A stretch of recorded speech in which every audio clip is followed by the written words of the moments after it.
Gawa na naman ako ngayon ng isang paborito ko, ipagawa ng gulaman. Of course, meron akong pinahinog na avocado. Bali halos 5 days yung hinintay kong mahinog. Kasi noong green pa yan eh. So tingnan nyo naman ngayon, oh, ang ganda-ganda niya. Oh. Wala kang makakitang balat na kumapit sa laman, kundi yung balat na doon mismo sa buto. Napakaganda nitong avocadong to, sobrang lagkitan. Ika nga, at ito ay hindi binili sa palengke, kundi mismo dito sa may amin to binili. Hilaw pa lang, green pa lang. So kaya nga inintay ko na mahinog. So ito ngayon ay aking i-blend. Ang avocado ay talaga namang puno ito ng vitamins at maraming content na pampalakas ng ating katawan, kaya kailangan din natin kumain ng avocado. Pero alam ko, sa pagkakaalam ko, yung avocado daw ay masyadong mataas talaga ang kanyang dating sa ating katawan. At sabi daw ito raw ay hindi pwede sa mga high blood. Siyempre kung ako may edad na rin at nagtumataas din na aking BP, pero hindi naman to palagi. Siyempre kailangan natin makakain ng bawat seasonal na prutas, di ba? So seasonal ngayon tong avocado, kaya ito akin yan, na-blend ko na yan. At tingnan nyo naman ang ganda-ganda ng texture niya, di ba? Pinong-pino, parang ang sarap higupin. Pero gagamitin ko siya sa aking gagawing jelly. At ito na nga, maglalagay ako ng 4 na basong tubig at lalagyan ko siya ng Mr. Gulaman na plain lang siya, walang flavor. Kaya siya ay nagkulay berde at haluing maigi. Kailangan talaga kasi halong-halo, kasi namumuo sila. Ayoko naman silang salain kasi sayang din naman, diba? At ayan, ilalagay ko na tong ating na-blend na avocado.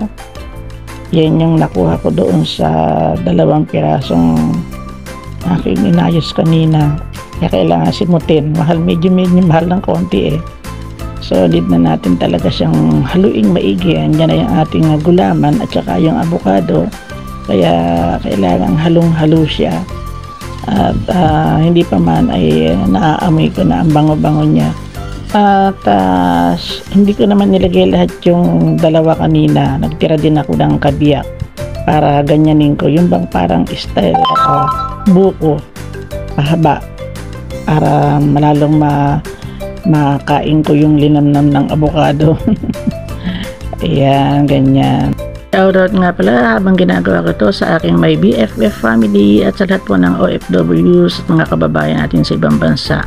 Importante meron tayong vanilya para mas lalong bumango. Mga 2 patak lang. At haluin uli. Basta puro halo lang ang gagawin. Puro halo ng halo. So ayan, ako lalong bumango. Ang bango-bango na. Maghalo na yung bango yun ng avocado at saka ng vanilya. Tapos yan pa, pinagyan ko pa ng gatas. O tingnan nyo naman. Hindi ko na naman makakalimutan. Shoutout nga pala kay Ling Italy and to Andrea Barbarini. Shout out to Flor Delita and Mila's channel. Ganon din sa mga Kamama Sisters of Adana's Vlog. Iba na rin yung kulay niya, hindi na siya green na green, kundi ayan na, avocado green na talaga. At lagyan natin din ng kahit 1 kutsarang brown sugar. At ito na nga, akin namang aayusin tong aking ilalagay na saging. Dami ko kasing saging eh. Ayan, nakita ninyo, no? Mayroong sirang konti.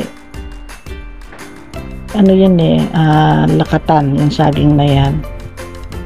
Yan ay binili, pero yung isa, yung nakikita nyo, yun, yung nakatayon yun, na kulay dilaw din na saging, dito sa amin ani yun. Pero itong akin nilalagay ay lakatan. Tinanggal ko yung medyo parang bugbog. So mag-i-start na tayong maghiwa para sa ating avocado banana jelly. Shout out, baka magtampo. Daisy Dulan and Annalyn Urmatan. Sister Esther Lavida. Pasensya na kayo o hindi ko kayo nabanggit ha. Hindi bale, lagi ko naman kayo mababanggit sa aking live streaming. Eto na, umpisa na tayong magluto. Ayan, kulong-kulo na siya.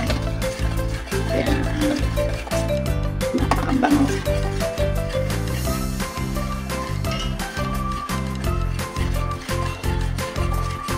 And then, ayan, ilagay na natin mga pinakuloang jelly, gulaman, with avocado. Hintayin lang natin siyang lumamig ng medyo konti. Tapos ilagay nyo sa ref at hiwa-hiwain at pwede nang kainin. A very special thanks and shout out to my BFF family. Thank you for the supports. Thank you for watching. Bye bye.